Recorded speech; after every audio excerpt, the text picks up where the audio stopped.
Okay, hello dear friends.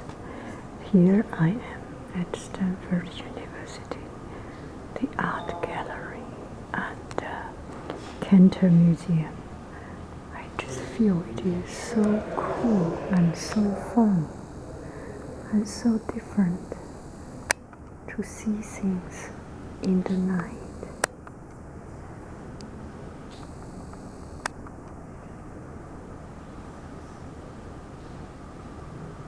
It has a hard time to focus. Okay, we will not force it to focus. On the other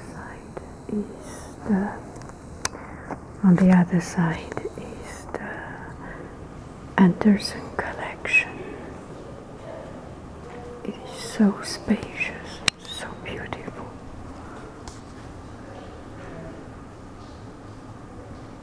It is very dark for the camera to catch any light,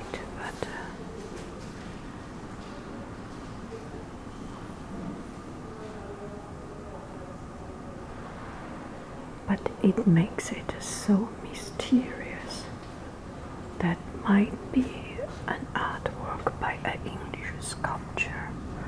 I forgot his name. I have seen the similar rock circle at San Francisco Modern Art Museum.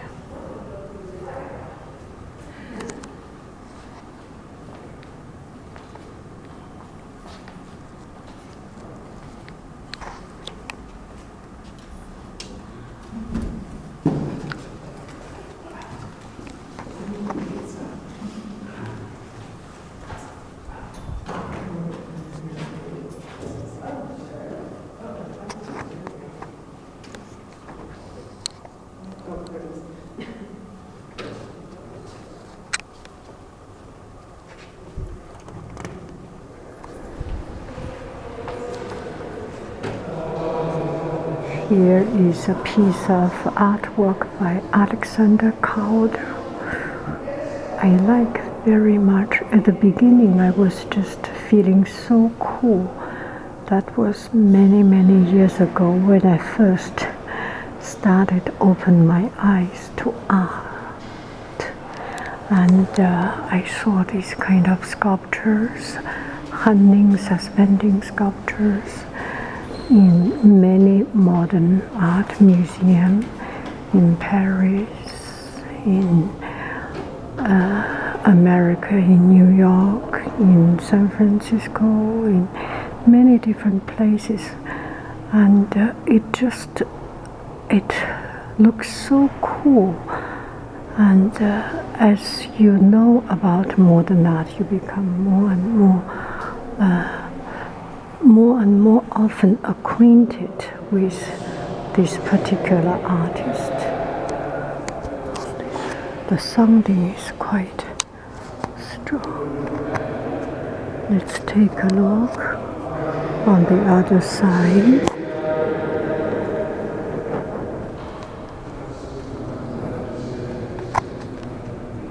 Isn't it beautiful, this place? Isn't it beautiful, this place?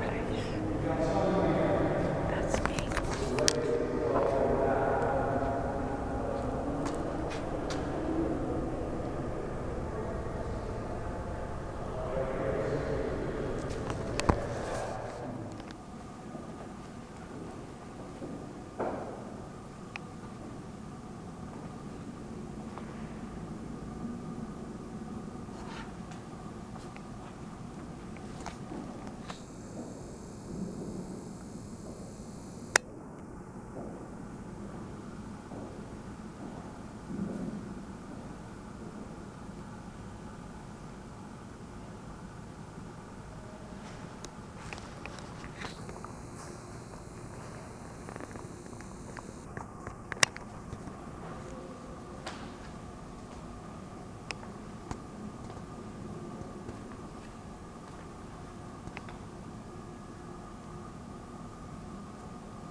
Here I am at my favorite part of the gallery.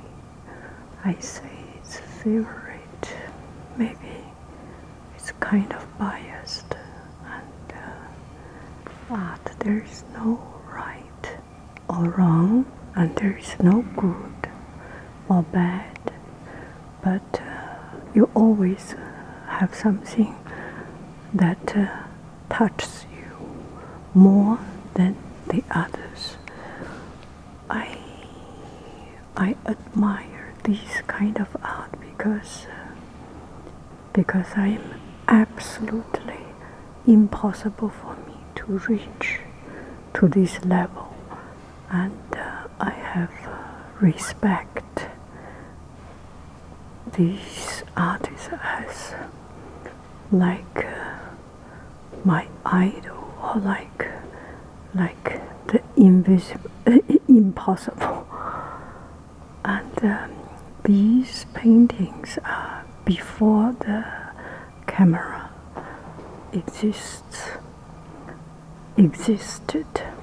So it's in 1838 to 1919. So this artist, about 80 years old when he. So this painting is just so vivid, and there is no camera, but it captures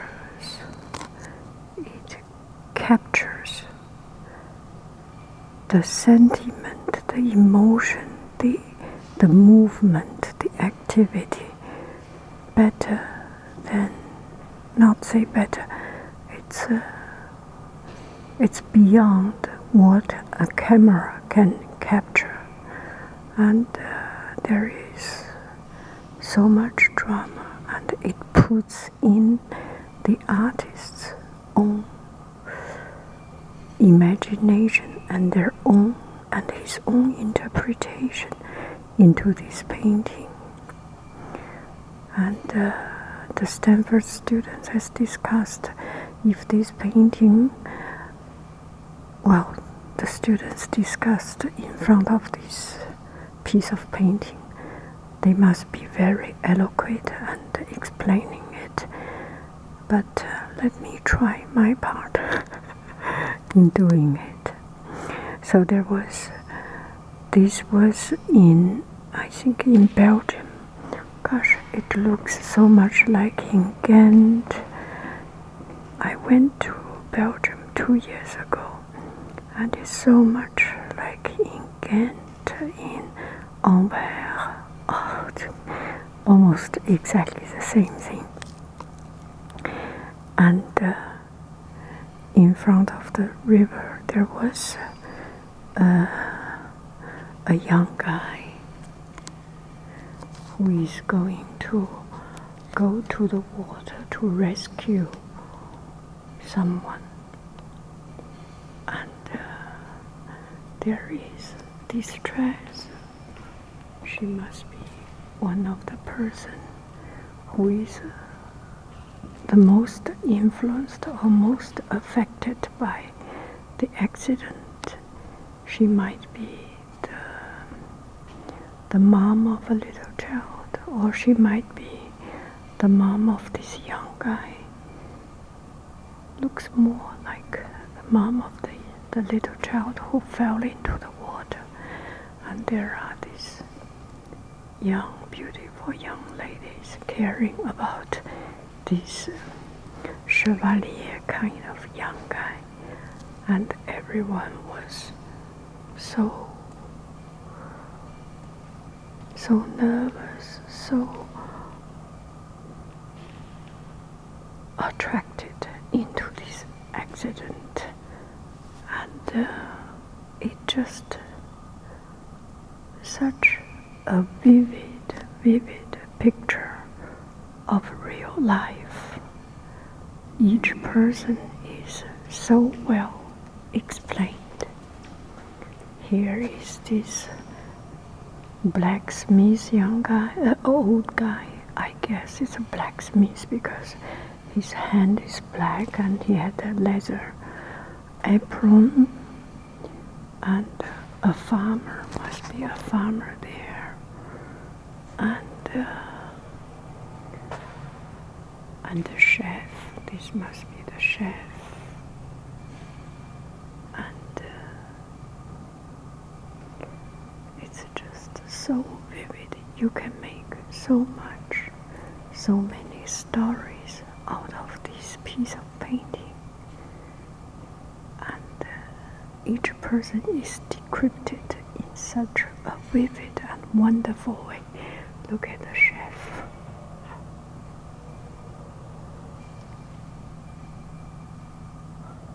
Her fat fingers. And look at this carpenter, a blacksmith with blood veins and black hand, very experienced and every day doing the work, very well developed muscle, but not too muscular. And these three young ladies. And the little boy, he must have seen what has happened. And this little boy, maybe he did not know what is going on.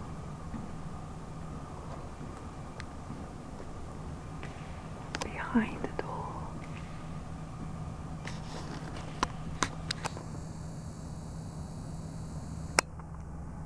There is something happening. He's interested. And another passing by. It's so good, this painting. It is a painting worth a million words. Each character is a story. And painting is such a powerful medium, especially before the camera came to this world. That's the way we describe life. That's the way we record our life and narrate our life.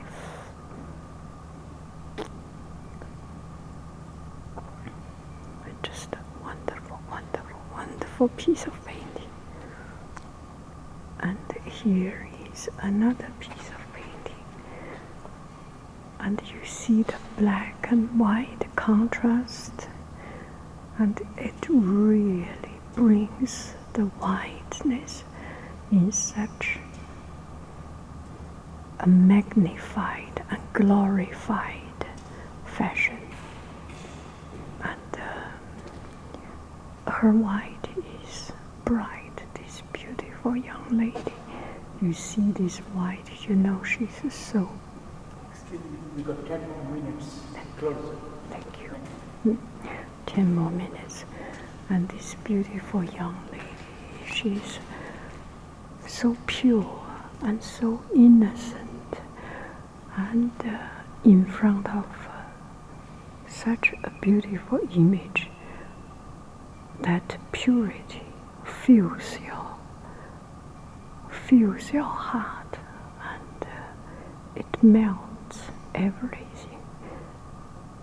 It melts your heart, just so beautiful and perfect.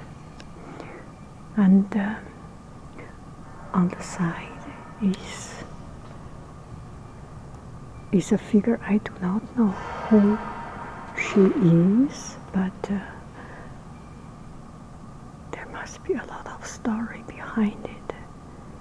She might be a mentor and very experienced in life, and tell the young lady and consult and counselor and persuading or comforting the young lady or explaining, or she might be just have some trick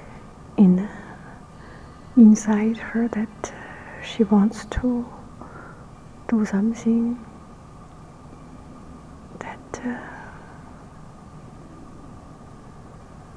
that will damage this young lady. I do not know the story, but you can make up your own story in front of this painting. And the background, from further away, you see, because of the white, is so pure, so glorious. You do not see much of the detail of the black, but when you go close to the black, you can see the trees, the bridge, and everything else is toned down to black or covered with gray or black, just to let the white, the purity, stands out. And the white purity is not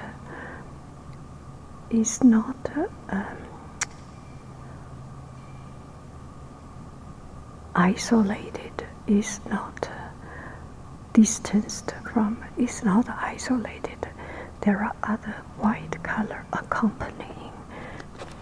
Her dress is white, and there are flowers white, and this old lady's hat is white, and there is a pigeon white, and on the tree the window is white, but nothing is as white, as pure, as bright as this young lady. What a beautiful piece of work. What a beautiful piece of work. Now let me record the artist's name. William Allen Milton.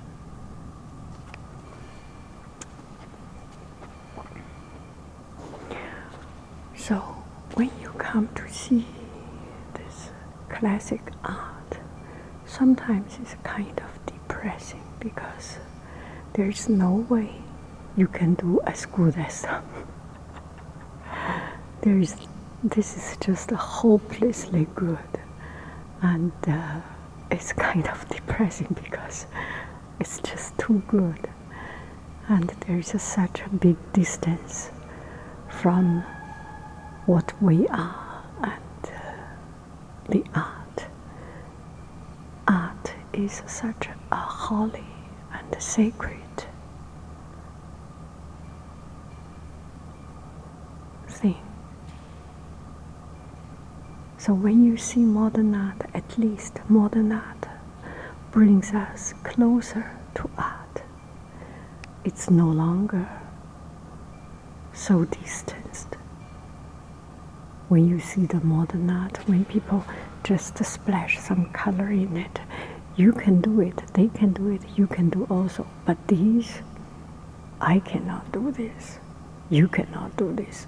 I mean, maybe you can do this, but you might be one out of a gazillion who can do it.